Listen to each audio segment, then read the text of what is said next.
Hey everybody, this is Pastor Chris coming to you live. It is September the 12th, 2022. How in the world are you doing today? I hope you are blessed and highly favored. Glad you're joining me here on this Monday.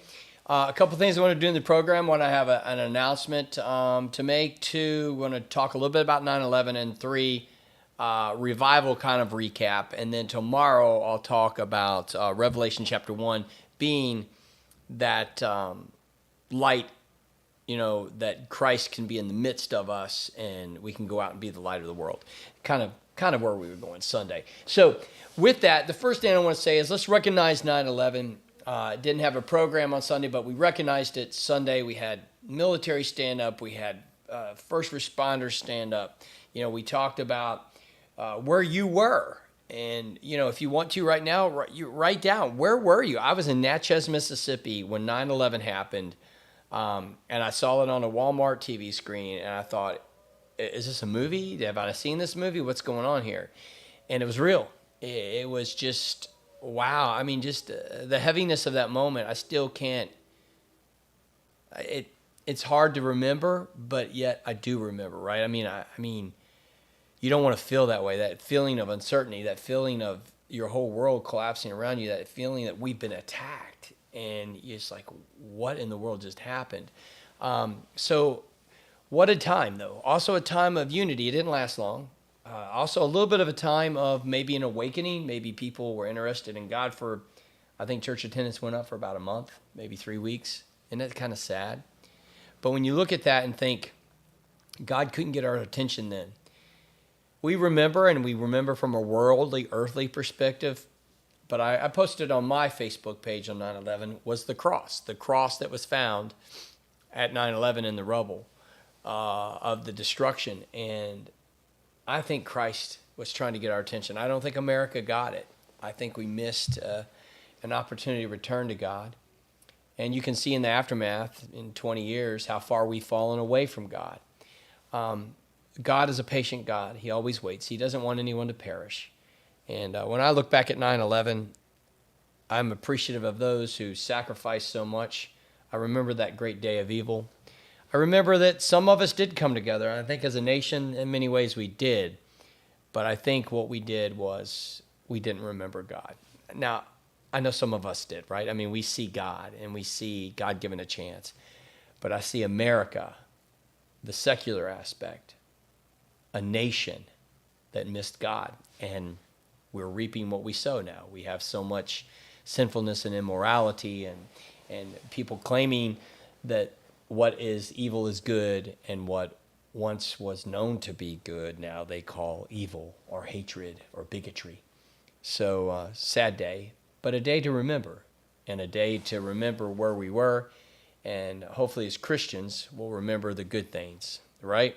I see Camp Lujan. Hey, man, Keith, on that one, make sure you see all that stuff they're saying about, make sure you get a part of that claim. That water might have messed you up, bro. It might be worse than the Sprite things we were busting at Revival the other day. I see Camp Pendleton down there. We got the Marines in here answering where they were at. So Natchez, Mississippi for me. So with that, the other announcement now that we're kind of in the program a little bit. So I am going to be leaving for a week. I'll be gone all of next week. So we won't have the program, right? So I'm going to cut off on Wednesday. So Tuesday will be the last day of Woe for then the rest of that next week. So I'll pick back up though on the 26th of September. So just a pause, a break. I took one in August too. So I deserve a little break, but some people were concerned and said, hey, Pastor, you put so much in this revival. And they're right. I had planned it. I'm going to take a break now and take some of my leave. And anyway, I look forward to being refreshed. I hope you have been refreshed and renewed. And I'm going to do that too also with getting away for a little bit, taking some time off. So I thought revival was awesome. Let's move right into that cap. So just making sure we got recap. Tomorrow will be the last program until the 26th of September. But I thought I thought revival went good. And I know Sandy, I see Sandy's on here, and I've been kind of pulling Sandy in because she started off the testimonies. But from Sandy to Hallie to Jocelyn, to Sheila Fortner to Ashley Mabry to Keith Brooks, I thought the testimonies were meaningful to me, to see what God's doing in your life, to have a challenge to us to be at revival. And I thought revival was well attended. I mean, having over 100 people each night. We had well over 100 each night. I think our lowest attendance was 111. Bonfire, we had that. Inside, I think the most we had was 118, so we were very consistent. And there was some variety of people, different people that came, and different churches. Again, as I went around the room, there was at least 4 churches that had someone attend. Park Hall, besides Lexington Park Hall would have been the most of another group. But we had different churches represented, from Leonardtown to Faith Bible. Those were 2 churches, and there may have been even other churches that had some members attend our revival services. So I'm grateful, and revival was for us. So as I recap this, I just want us to start. We started on a Sunday, ended on a Sunday, but had 3 nights in a row. I know that was a lot to ask for people, and I hope now that they've seen it, as Sandy challenged us too, or she talked to me, you got to let this soak in, right? So you've got to let what we've just gone through and say, okay, God, wow, that was, now that you look back, to me, it was rapid. It was like, but now what some powerful messages, some great worship, some great fellowship, just experiencing this together. It was positive. This is something, listen, I deal with a lot of negatives. So for me, this was positive. This was upbeat. There wasn't somebody coming and being critical. There wasn't gossiping going on. There wasn't complaining going on. There wasn't, anything that came that had anything, it was very, very constructive. I did have to, the music was too loud at one point. We did have to deal with that, right? So somebody's trying to call me at the noon hour. Can you believe that? Anyway, so it was positive. And so I think that's part of revival is positive. But God just doesn't want to be positive with us, right? There's also some stuff in there, I hope, that can let us really reflect deep within. And that's where I want to go. So the reflection and the aftermath, starting with the first sermon from why we need revivals, because God's people fade away. We need revival because God's people fade away. So when we look in the days of Asa, and we look in the days of the Old Testament, and we see the establishment of the temple, and then we end with the candles, right, with Christ, the lampstands. This is where I'm going to go tomorrow. You've got the burnt offerings that they would make. Well, they got away from God. They got away from repentance. They got away from the atonement. They got away from this glory of God falling, and God's people scattered. They started building false. They started worshiping false teachers. They started worshiping false gods. They built shrines in the hills. They built Asherah tolls. They were worshiping Baal. How quickly, and then all the influences of culture came in, and they weren't worshiping the one true God. And when we get to Asa's day, they had not been worshiping the one true God. And so Asa came to restore, to revive the worship of God. That was one point of revival. So I pray that the sacrifices we made, the burnt offerings of our hearts, symbolically here, were a pleasing aroma to God. I pray that revival was a pleasing aroma to God.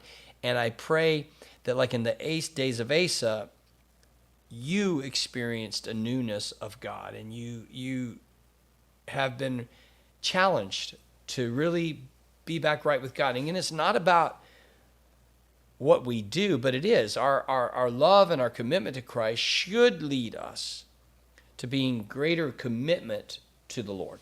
So that was day one. Then we get into having Richard Pope here, and I, again, purposefully bringing Richard here because he's different. Yeah, he preaches a little bit like my style, not clinging to a pulpit really, and able to move around. He's energetic. He's rapid fire. He preaches off the cuff, off his heart, but yet he's prepared and biblical. And I like that. I think some people like to be scripted. Some people like the PowerPoint or fill in the blanks. That's just not my style, nor is that his style. I really prefer my style and his style, that in the midst type of preaching, really directly to the people. And so I hope you were blessed by that. I hope it was a lot like me, but not similar in ways, but different approaches, different way of saying things, right? I say some of the same things, but he was saying it a lot different, right? Or in a different perspective. I hope it got your attention. And so as we look at day one, we talked about the fiery furnace. And we looked at Shadrach, Meshach, and Abednego, and we had King Nebuchadnezzar, and we had this beautiful statue idol made of gold. And the idols in our life we worship because we value them, or we find value in them, or we think they're important, or they're beautiful to us. And this is just my takeaway.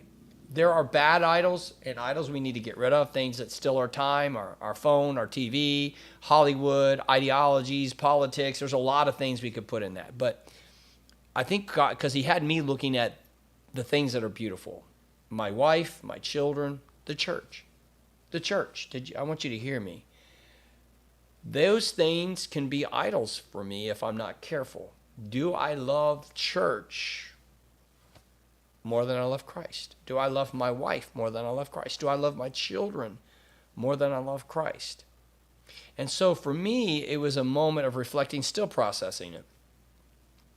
Will I love Christ first and most so that I can love my wife, my children, and the church, you, like I love Christ? And that's where I want to get you all. And when I go into that fire and I walk with the one that's in the flames, right? I don't want to be singed. I don't want to smell like smoke. I want to know that I walk with the one, the lover of my soul, and the one that I love and I place first. And that I'll come out of that fire with my wife and my children and church, which are all good things, because I love him and serve him first. And I pray I'll be better at that. So that was day one. I don't know what your idols are. If you want to write them in there, you can. Maybe what are your beautiful idols?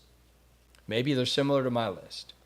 And make sure that I have those in the right order. Second day was being baptized by fire. And he spent a little time in Matthew chapter 3. So Daniel 3 was first day, Matthew 3. But he went on to some text in Mark 2 about the father with the possessed child that the demons couldn't get cast out, but Jesus could. I'm not going to focus so much on that, but the baptism of fire. Listen, there is Christ who has come. And this is for believers and non-believers. Christ has come to baptize us with fire.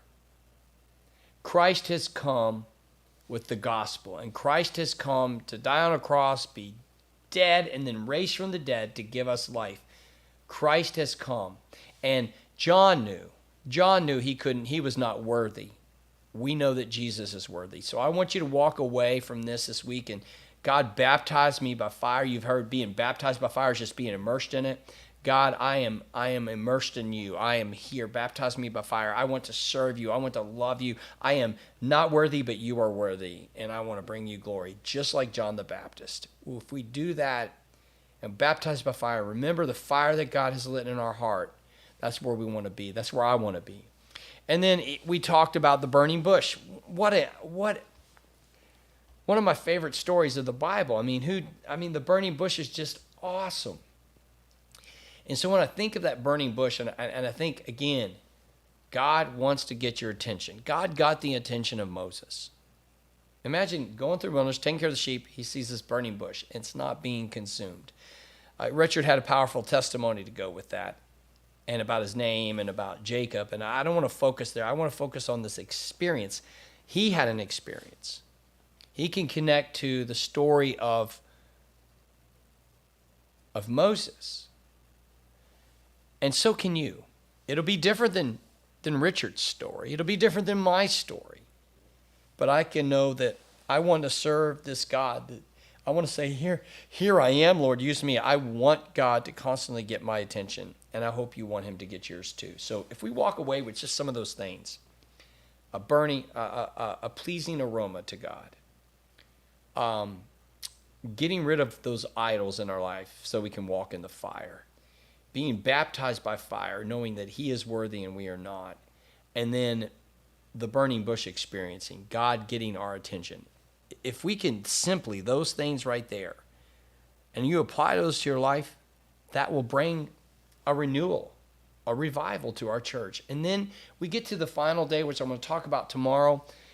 I hope, and I don't know if the effect came off the way I wanted it to, but how we ended with the candle lights and the darkness, and then letting the light all shine in, trying to remind us that we are to take the light to the world. We are the light of the world. Christ has given us the light of life, and he is the light of the world. And he is amongst us, in our midst, and we are his candlestand. And will we wick it and make a brighter, clearer, pure flame? Because he's in our midst, and he wants us to be aglow. Will we be ablaze? Will we be a flame? Will we be a flicker, or will we be extinguished? And I pray we'll be a flame. So we'll talk about that tomorrow. And again, from my perspective, an afterglow, if you will, using the lingo of glow and light, an afterglow of revival was that I think it went really well. From the worship to all the work that went into it. And listen, there were planning it was frustrating at times. And the AV team had a lot of work. There were some frustrations there. There was, getting the hotel rooms, getting all the logistics taken care of, getting everybody here. Things don't always go just totally smooth and easy, but it all came together. And I thought it was a pretty anointed, powerful moment. And then the last one I want to pay attention to is Kenneth Etta. Thank him for ministering to the children, the families of the school, because he came out here on a Friday to do that. And thank you for him coming out to us. And we got to have some fun. So I think we had a mixture of a lot of things coming together. We had fun, we had fellowship, we had food, we had worship, we had proclamation of the gospel. We had prayer, some powerful prayer. I thought that was my one thing I had to do in all of revival was, God, I'm going to lead these prayers, praying for our renewal, praying for our home life, and praying for our church. And I hope it was moving for you. And then Shawnetta and I love sharing that song with you. I was losing my voice a couple of the nights, but light the fire in our hearts once again. May God do that for all of us. Hey, that's all I've got for you today. I'll see you here tomorrow, and I hope God's lighting the fire in you. Don't let this fade out. Don't let this go away. It's not an emotion. Let it be a reality in your life, and may God use it in a powerful way. Hey, that's all I've got for you today. I hope you have been blessed by this, and remember these two realities. God loves you, and so do I. You have a great day. I'll see you here tomorrow.